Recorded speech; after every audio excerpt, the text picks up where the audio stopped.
আচ্ছা, আপনি জানতে চেয়েছেন যে 14 নম্বর প্রশ্ন, জি সেটার স্যার। উত্তর কি?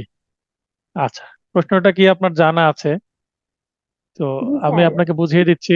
11 ধারা, এখানে কি লেখা আছে, যে সকল বিষয় অন্য কোনোভাবে প্রাসঙ্গিক নয় সেগুলো যে ক্ষেত্রে প্রাসঙ্গিক, এটাকে বলা হচ্ছে প্লিয়া অফ এলিবাই, অন্যত্র অবস্থানের ওজোর। আসামি বলল, ঘটনার সময় আমি সেখানে ছিলাম না। এটা জি আসামি স্যার। বলতে পারে। সাক্ষ্য আইনেও এটা বলার বিধান আছে। তো বিচার্য বিষয় বা প্রাসঙ্গিক বিষয়ের সাথে অসঙ্গতিপূর্ণ হয়, বলছে এখানে অসঙ্গতিপূর্ণ। এখানে অন্য সবগুলো ক্ষেত্রেই সঙ্গতি থাকতে হবে, মানে একটা রিলেশন থাকতে হবে ঘটনার সাথে বা প্রাসঙ্গিক ঘটনার সাথে, কিন্তু 11 ধারা একটু ব্যতিক্রম। যে অসঙ্গতি থাকলেও সেটা প্রাসঙ্গিক হতে পারে। অন্য বিষয়ের সাথে যুক্ত হয়ে স্বয়ং বিচার্য বিষয় বা প্রাসঙ্গিক বিষয়ের অস্তিত্ব বা অস্তিত্বহীনতাকে তীব্রভাবে সম্ভব বা অসম্ভব করে তোলে। তো এই যে প্রশ্ন, এই প্রশ্নে আমি অরেঞ্জ কালার দিয়ে হাইলাইট করছি, ঘটনার অস্তিত্বহীনতাকে তীব্রভাবে অসম্ভব করে তুলছে। মনে করেন, বলা আছে সিলেটে হত্যাকাণ্ডটি হয়েছে একটা নির্দিষ্ট তারিখে। জি স্যার। আসামি বলল যে ওই দিন আমি শ্রীলঙ্কায় ছিলাম, ওই দিন আমি ইসরায়েলে ছিলাম, বা ওই দিন আমি ঢাকায় ছিলাম। তো আসামি সিলেটে থাকুক, যদি সিলেটে থাকে এই কথা, তো কে বলবে? বাদী বলবে। তাহলে বাদী বলবে আসামি সিলেটে ঘটনা হয়েছে, আসামি সিলেটে ছিল, ঘটনাস্থলেই ছিল। এটা আসামি জি। বিরুদ্ধে যাবে, বাদী পক্ষ বা প্রসিকিউশন প্রমাণের চেষ্টা করবে। এই কারণে এটা বাদী পক্ষের জন্য প্রাসঙ্গিক। কিন্তু স্যার, বাদী ভিডিও কিন্তু এক ইসরায়েলে জায়গায় ছিল, আপনার কথা বাদী, সব শোনা যাচ্ছে, কিন্তু ভিডিও কিন্তু স্যার একেবারেই ফ্রিজ হয়ে থাকতেছে অনেকটা সময় ধরে। এটা একটু জানিয়ে রাখুন। তাই না? আচ্ছা, এটা বোঝানোর পরে প্রয়োজনে আমি আবার রিসেট দিব। জি স্যার।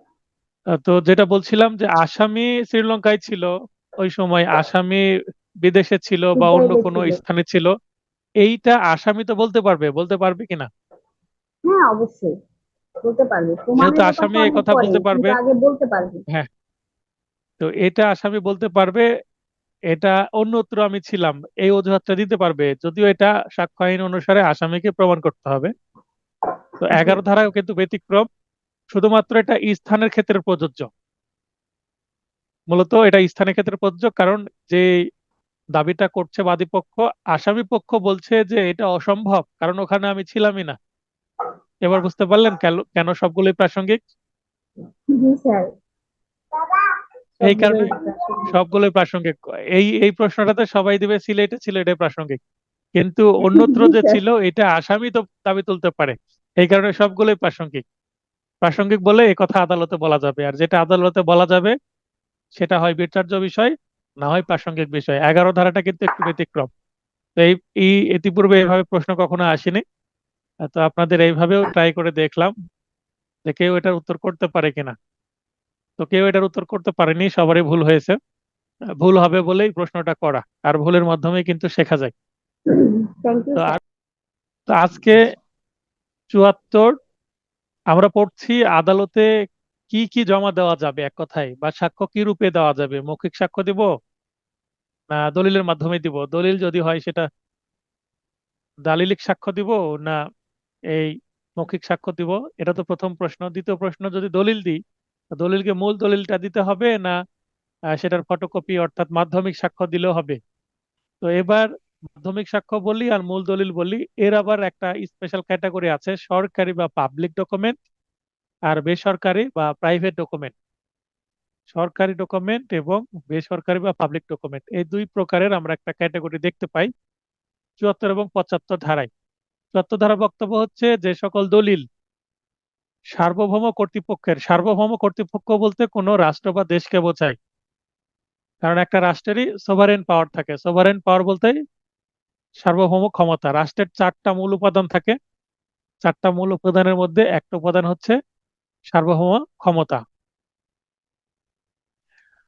সরকারি প্রতিষ্ঠানের বা ট্রাইব্যুনালের, বাংলাদেশ বা কমনওয়েলথ বা বিদেশের আইন প্রণয়নকারী বা বিচার বিভাগীয় বা শাসন বিভাগীয় কোনো অফিসারের কার্য বা কার্যের লিপিবদ্ধ বিবরণ, এগুলো সবগুলোই কি হবে?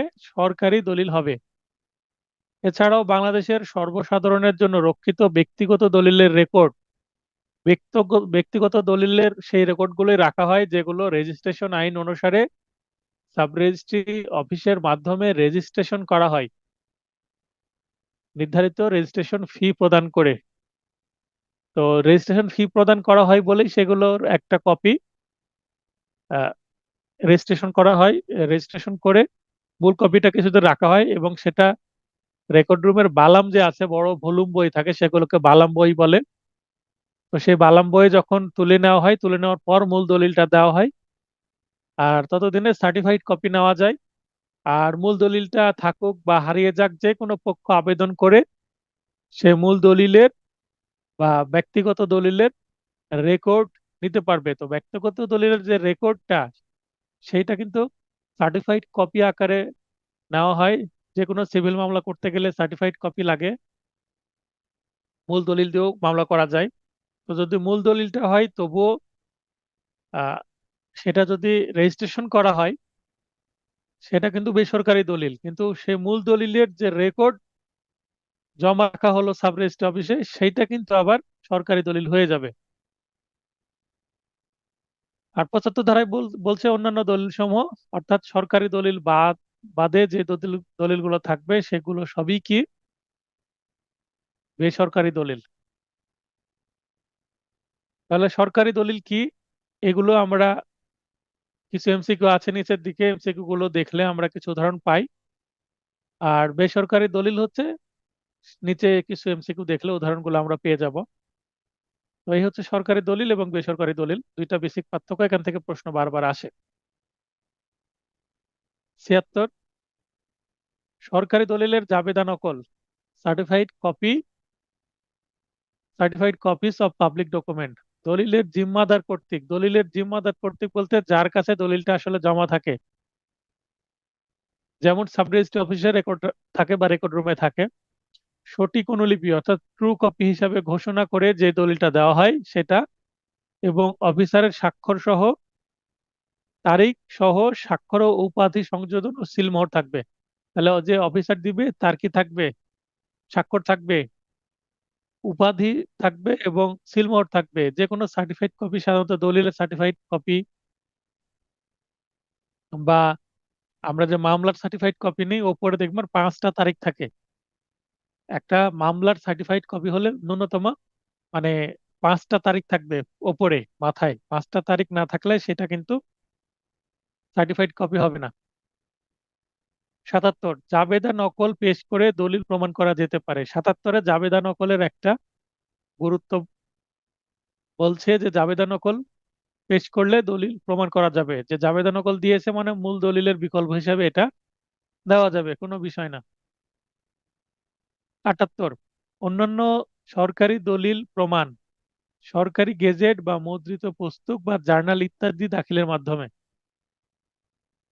সরকারি দলিল প্রমাণ করার জন্য সরকারি যে গেজেট আছে সেই গেজেটটা দেওয়া যাবে, বা কোনো মুদ্রিত পুস্তক, সরকারি বা যে সরকারি প্রেসে যে জার্নালগুলো মুদ্রিত হয় সেগুলোর মাধ্যমে দেওয়া যেতে পারে। 79, জাবেদা নকলের বিশুদ্ধতা সম্পর্কে অনুমান। আমরা 79 থেকে অনুমান বা প্রিজাম্পশনের উদাহরণগুলো জানতে পারবো। আমরা 4 ধারায় প্রিজাম্পশন সম্পর্কে জেনেছি 3 প্রকার: মে প্রিজম, শ্যাল প্রিজম এবং কনক্লুসিভ প্রুফ বা চূড়ান্ত অনুমান। কনক্লুসিভ প্রুফেরই বাংলা হচ্ছে চূড়ান্ত প্রমাণ বা চূড়ান্ত অনুমান। তো 79 থেকে এই যে প্রিজাম্পশন গুলো, কোনগুলো কি প্রিজাম্পশন, মানে প্রিজাম্পশনের সাধারণত উদাহরণগুলো আমরা দেখতে পাই 79 থেকে।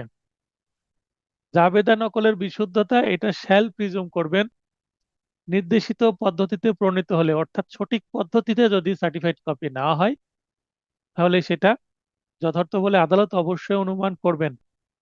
তো অবশ্যই মানে শ্যাল প্রিজুম। 81 হচ্ছে 22 সালের যে অ্যামেন্ডমেন্ট, তারপরে এটা যুক্ত করা হয়েছে ডিজিটাল মাধ্যমে প্রকাশিত গেজেট সম্পর্কে অনুমান। এখন যে কোনো আইন পাশ হলে আমরা একটা পিডিএফ কপি পেয়ে যাই ডিজিটাল ফরম্যাটে। সেটা সঠিক না ভুল সেটা সম্পর্কে আদালত কি অনুমান করবেন, সেটা কি শ্যাল প্রিজুম করবেন। 84 আইন ও আদালতের সিদ্ধান্তের রিপোর্ট সংকলন সম্পর্কে অনুমান, যেমন DLR Dhaka law report, AIR all India report, ALR এই ধরনের যতগুলো রিপোর্ট আছে। এএলআর হচ্ছে অ্যাপেক্স ল রিপোর্ট। তো এই ধরনের যে জার্নাল হোক বা পাবলিকেশন হোক, যেগুলো উচ্চ আদালতের সিদ্ধান্ত বা রায় পাবলিশ করে থাকে, দেশি হোক বিদেশি হোক, সেগুলো অবশ্যই অথেন্টিক হবে। এই কারণে সেগুলো গেজেট আকারে হলে অবশ্যই শ্যাল প্রিজুম করবেন আদালত। 85 পাওয়ার অফ অ্যাটর্নি বা আম মোক্তারনামা সম্পর্কে অনুমান, এটাও শ্যাল প্রিজুম করবেন। তবে সেটা নোটারি পাবলিক বা আদালত বা জজ বা ম্যাজিস্ট্রেট বা কনুল বা ভাইস কনুল বা সরকারের প্রতিনিধির সম্মুখে সম্পাদিত ও অনুমোদিত হলে এই ধরনের পাওয়ার অফ অ্যাটর্নি শ্যাল প্রিজুম করবেন। অন্যান্য পাওয়ার অফ অ্যাটর্নির কোনো ভ্যালু নেই।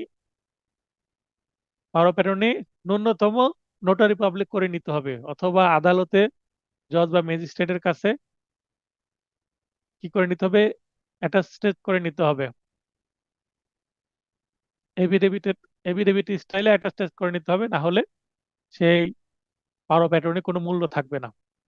85 এটাও কিন্তু অ্যামেন্ডমেন্টের পরে ডিজিটাল মাধ্যমে সম্পাদিত চুক্তি সম্পর্কে অনুমান। মনে করেন যদি কোনো সফটওয়্যারে বা ওয়েবসাইটে অনলাইনে যদি কি করা হয়, কোনো চুক্তি করা হয়, যেমন আমার সাথে আপনারা অনলাইনে চুক্তি করেছেন, আপনারা পেমেন্টের মাধ্যমে আমার কোর্সে অ্যাডমিশন নিয়ে কোর্স করছেন, এটা কিন্তু একটা অনলাইন চুক্তির মতন। আবার ওয়েবসাইটে বিভিন্ন ফর্ম পূরণ করেও কিন্তু আপনারা এই চুক্তি করতে পারবেন। তো সেটাও একটা বিষয়। তো এটাও কিন্তু শ্যাল প্রিজুম। যথাযথ ডিজিটাল সিগনেচার থাকলে যথার্থ বলে আদালত অবশ্যই অনুমান করবেন।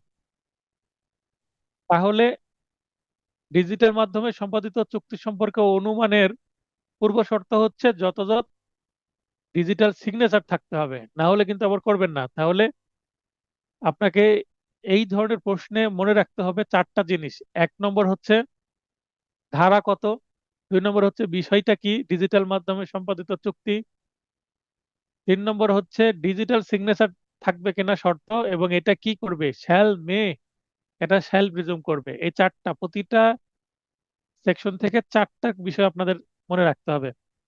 চার ভাবে প্রশ্ন আসতে পারে। 85 এটাও অ্যামেন্ডমেন্ট, ডিজিটাল রেকর্ড ও ডিজিটাল সিগনেচার সম্পর্কে অনুমান, এটাও শ্যাল প্রিজুম করবে। শর্ত হচ্ছে বিপরীত কিছু প্রমাণিত না হলে, অর্থাৎ অপরপক্ষ যদি এটা প্রমাণ করে যে সিগনেচার জাল, বা এই যে ডকুমেন্ট যেটাতে ডিজিটাল সিগনেচার আছে, এই রেকর্ড পুরোটাই জাল, এটা টেম্পার করা হয়েছে, বা এইটা যে জিনুইননেস সেটা নাই, এটা যদি প্রমাণিত হয় তাহলে এটা কিন্তু শ্যাল প্রিজুম করবেন না। কারণ যে কোনো ডিজিটাল ডকুমেন্ট সহজে কি করা যায়, কপি করা যায়। আর এইটাকে কি করা যায়, আংশিক পরিবর্তন করা যায়। পরিবর্তন করলে তো সেটা কি হয়ে যাবে, জাল হয়ে যাবে। 85 এটা অ্যামেন্ডমেন্টের মাধ্যমে ডিজিটাল সিগনেচার সার্টিফিকেট সম্পর্কে অনুমান, এটাও যদি অপরপক্ষ জাল বলে প্রমাণ না করে তাহলে এটা শ্যাল প্রিজুম করবেন। মানে অপরপক্ষ যদি নিশ্চুপ থাকেন, কোনো বক্তব্য পেশ না করেন, তাহলে এটা শ্যাল প্রিজুম করবেন। 88 তার বার্তা বা টেলিগ্রাফ সম্পর্ক অনুমান, এটা পুরাতন সেকশন, মে প্রিজুম অ্যাজ জিনিয়ান, কিন্তু আদালত প্রেরক সম্পর্কে কোনো অনুমান করবে না। কোনো টেলিগ্রাফের মাধ্যমে, টেলিগ্রাফ আগে প্রেরণ করা হতো, এখন টেলিগ্রাফের প্রচলন খুব একটা নাই। টেলিগ্রাফের পরিবর্তে এখন কি চলে আসছে, মেসেঞ্জার, ইমেল, এগুলো। তবে মেসেঞ্জার আনঅফিসিয়াল একটা জিনিস, ইমেলের মাধ্যমে কিন্তু অফিসিয়ালি সব লেনদেন হয়, বা চিঠি আদান প্রদান হয়, যোগাযোগ হয়। অফিসিয়াল ক্ষেত্রে ওইটা বেশি ফর্মাল। তো ফর্মাল বা অফিসিয়াল ক্ষেত্রে এই তারমাত্রার পরিবর্তে কিন্তু ইমেল এখন কার্যকর হয়। তো এই সম্পর্কে মে প্রিজুম করবেন, এবং কে পাঠালো, সেন্ডার কে, সেন্ডার সম্পর্কে কোনো অনুমান করবেন না। শুধুমাত্র যে মেসেজটা দেওয়া হয়েছে যে টেলিগ্রাফের মাধ্যমে, সে মেসেজ সম্পর্কে কিন্তু মে প্রিজুম করবেন। মেসেজটা পাঠালো কে সেটা বিবেচ্য বিষয় নয় প্রিজাম্পশনের ক্ষেত্রে।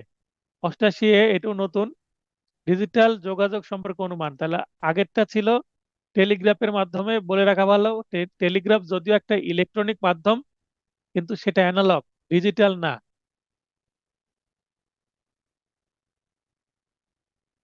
টেলিগ্রাফে কিন্তু তারবার্তার মাধ্যমে যায়, আর ডিজিটাল হচ্ছে ইন্টারনেটের মাধ্যমে। ইন্টারনেট থাকলে সেটা ডিজিটাল হবে, আর ইন্টারনেট না হলে সেটা কিন্তু ডিজিটাল হবে না।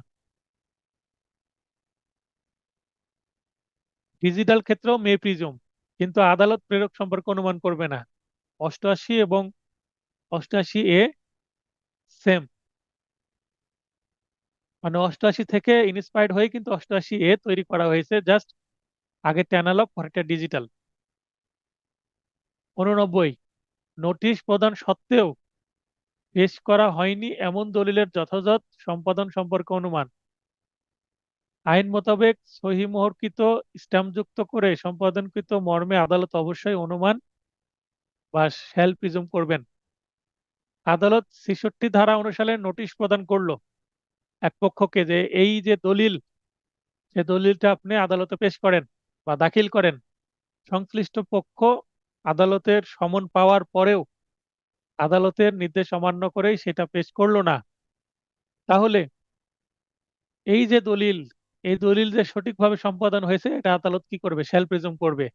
কারণ যে দিবে না, তার না দিয়ে যে অসুবিধা সৃষ্টি করতে চাচ্ছিল যে আমি দিব না, অপর পক্ষ যা খুশি করুক, তখন তারই ক্ষতি হবে না দিলে। কারণ তার বিরুদ্ধে চলে যাবে, কারণ এটা সঠিক বলে আদালত ধরে নিবে। এই দলিলের অস্তিত্ব আছে এবং সেটা যথাযথভাবেই সম্পাদিত হয়েছে, সেটা শ্যাল প্রিজম করবেন, মে প্রিজম না, শ্যাল প্রিজম। 89 ফিজিক্যাল বা ফরেনসিক সাক্ষ্য সম্পর্কে অনুমান। এটাও যদি অপরপক্ষ কোনো বাধা না দেয়, অস্বীকার না করে বা বিপরীত কিছু প্রমাণ না করে, তাহলে আদালত মে প্রিজুম করবেন। 90 90 হচ্ছে 30 বছরের অধিক পুরনো দলিল সম্পর্কে অনুমান। এই যে দলিল, এই দলিলটা কিন্তু কাগজের দলিল, যেটা ডিজিটাল না, অ্যানালগ। সেটা কাগজে লেখা হতে পারে, অধিকাংশ দলিল কাগজে হয়, বা যদি আরো অনেক পুরাতন হয় কাপড়ে লেখা হতে পারে, চামড়ায় লেখা হতে পারে, বা কলা পাতায় লেখা হতে পারে, যেগুলো অনেক পুরাতন ডকুমেন্ট। তো এই সাধারণত যেগুলো ফিজিক্যাল ডকুমেন্ট, অ্যানালগ ডকুমেন্ট বা হার্ড কপি আমরা বলতে পারি, এই হার্ড কপি সম্পর্কে আদালত মে প্রিজুম করবেন। তবে যথাযথ হেফাজত করে, অর্থাৎ প্রপার কাস্টডি থেকে এটা আসাটা জরুরি। মনে করেন যার কাছে থাকার কথা তার কাছ থেকে না এসে যদি অন্য কোনো র্যান্ডম মানুষের কাছ থেকে আসে, তাহলে এইটা মে প্রিজুম করবেন না। তখন এটার অস্তিত্ব প্রমাণ করতে হবে, এটার ভেতরের যে বিষয়বস্তু সেটা প্রমাণ করতে হবে। আর যদি সঠিক ব্যক্তির কাছ থেকে আসে, মনে করেন মামলার যে গ্রহীতা, মানে দলিলের যে গ্রহীতা, মনে করেন একজন জমি ক্রয় করেছে, জমি ক্রয় করলে মূল দলিলটা কার কাছে থাকবে? ক্রেতার কাছে, মানে দলিলের গ্রহীতার কাছে থাকবে। তো ওই অমুক গ্রহীতার কাছ থেকে যদি দলিলটা বের হয়, ধরে নিতে হবে এটা সঠিক, এটা আদালত মে প্রিজুম করবে। আর যদি এইটা র্যান্ডম অন্য কোনো ব্যক্তির কাছ থেকে বের হয় যার কাছে থাকার কথাই না, তাহলে ধরতে হবে হয়তো বা এটা জাল করা হয়েছে, তখন এইটা প্রমাণ করতে হবে। তখন মে প্রিজুমের সুযোগ নেই, প্রমাণ না করলে আদালত এইটা সম্পর্কে কোনো সিদ্ধান্তই দিতে পারবে না। তাহলে এই যে 90 ধারা, এটা থেকে কিন্তু বিগত সালে প্রশ্ন হয়। ধারা 90 মনে রাখতে হবে, 30 বছরের অধিক পুরাতন, এটা মনে রাখতে হবে। ইংরেজিতে 30 ইয়ার্স ওল্ড ডকুমেন্ট, আর এটা মে প্রিজুম। এবং প্রপার কাস্টডি বা যথাযথ হেফাজতকারী বা রক্ষা, হেফাজতকারী বা কাস্টডি যার কাছে আছে, এর আরেকটা বাংলা হচ্ছে যথাযথ সংরক্ষণকারী। হেফাজতকারী মানে সংরক্ষণকারী, যার কাছে একটা দলিল থাকে। 90 5 বছরের অধিক পুরানো ডিজিটাল রেকর্ড সম্পর্কে অনুমান। তাহলে ডিজিটাল রেকর্ড হলে 5 বছর পুরাতন হলেই হবে, আর যেইটা হার্ড কপি সেটা 30 বছর পুরাতন হতে হবে। এটা মে প্রিজম এজ জেনুইন, এটাও যথাযথ হেফাজতকারী বা প্রপার কাস্টডি থেকে আসা জরুরি, সঠিক ব্যক্তির দখল থেকে আসতে হবে, আর না হলে এটা মেনে নিবেন না। তো এইগুলো 89 থেকে আমরা যে সেকশনগুলো পড়লাম প্রত্যেকটাই হচ্ছে মে প্রিজম না শ্যাল প্রিজম এটা সম্পর্কে বলা আছে। তো এইটা মনে রাখার জন্য 80 থেকে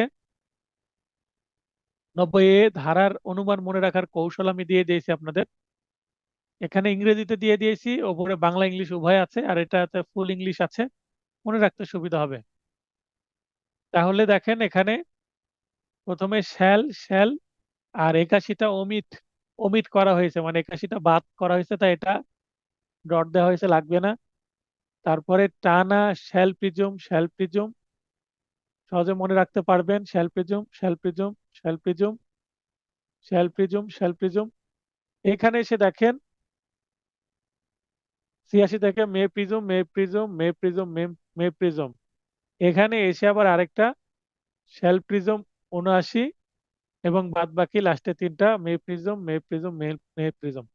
তাহলে আমরা এই জায়গায় টোটাল মে প্রিজম পাচ্ছি 7টা এবং শ্যাল প্রিজম পাচ্ছি 11টি, মোট 18টি প্রিজাম্পশনের কথা কিন্তু বলা আছে।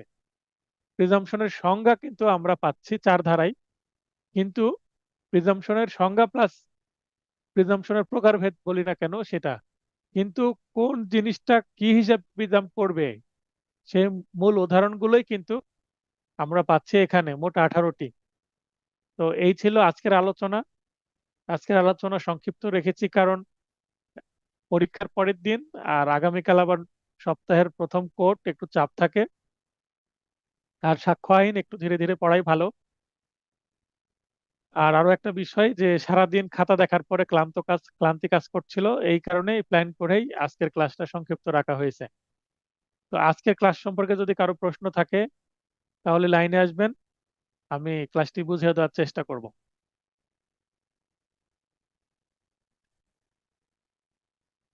খুবই সংক্ষিপ্ত একটা ক্লাস, আশা করি সহজে মনে রাখতে পারবেন। একজন হাত উত্তোলন করেছেন, শহীদুল ভাই, লাইন আসবেন। আসসালামু আলাইকুম ভাই, ভালো আছেন? হ্যাঁ, ওয়ালাইকুম আসসালাম, বলেন। আচ্ছা, ওই মে প্রিজিউমের ক্ষেত্রে এক্ষেত্রে মানে শুধু কি ধরে নিবে, মানে বিষয়টা আমি ক্লিয়ার হতে পারিনি আসলে লেকচার থেকে। আদালত কি শুধু এটা মানে ধরে নিব, মানে ধরে নিবে বিষয়টি, এরকম কিছু মে প্রিজিউমটা? এখানে এখানে মে প্রিজমে ব্লু কালার দিয়েছি, শ্যাল প্রিজমে অরেঞ্জ কালার দিয়েছি, একটু তো পার্থক্য দেখা যাচ্ছে তাই না? জি। আচ্ছা, এবার আপনি মে প্রিজম, মে মানে ধরে নিতে পারেন, প্রবাবিল, প্রবাবিলিটি আছে, নিতে পারেন আবার জি। নাও পারেন। আর শ্যাল প্রিজম মানে আচ্ছা। অবশ্যই ধরে নিবেন। এখন অবশ্যই ধরে নিলে সেটার ফলাফল কি হবে, এবং মে প্রিজম অর্থাৎ ধরে নিতে পারেন সেক্ষেত্রে ফলাফল কি হবে, এটা বুঝতে হলে আপনাকে প্রথম দিকে চলে যেতে হবে। হ্যাঁ, আপনি প্রথম দিকে চলে যাবেন, কত পৃষ্ঠায় ধারা 4। চলে আসেন, চলে আসেন 110 পৃষ্ঠায়, জি। নোটের 110 পৃষ্ঠায় চলে আসেন, এই জায়গায় দেখেন এখানে জি। 21 নম্বর পয়েন্টে দেওয়া আছে প্রিজাম্পশন বা অনুমান। 1 নম্বর মে প্রিজিউম, এটা হচ্ছে রিবিটেবল মানে খণ্ডনযোগ্য। এক পক্ষ একটা বক্তব্য দিল,